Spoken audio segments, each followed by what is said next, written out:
అందరికీ నమస్కారం. నా పేరు ఋగ్వేద. నేను 5వ తరగతి చదువుతున్నాను. నేను ఇప్పుడు కాయల గురించి చెప్పబోతున్నాను.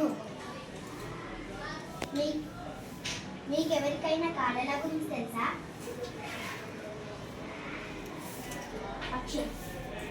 మూడు కాలాలు ఉంటాయి. ఒకటోది ఎండాకాలం, రెండవది వానాకాలం, మూడవది చలికాలం. అందరినీ శబ్దాలు పట్టుకుంటాను. వాతావరణ పరిస్థితుల వలన 3 కాలాలుగా విభజించారు. ఒకటవది ఎండాకాలం, వానాకాలం, చలికాలం. నేను చెప్పబోయేది క్రియల ఆధారంగా 3 కాలాలుగా విభజించారు.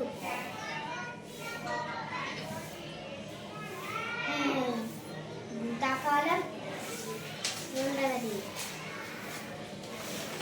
వర్తమాన కాలం, మూడవది భవిష్యత్ కాలం.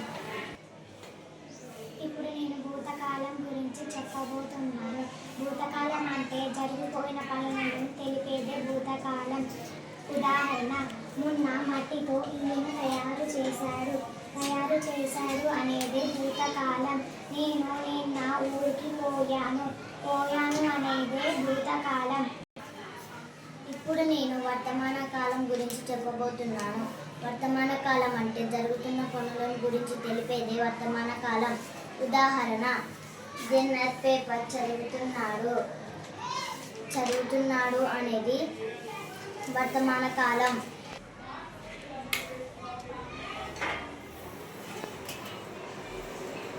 ఫ్యాను తిరుగుతున్నది అనేది వర్తమాన కాలం.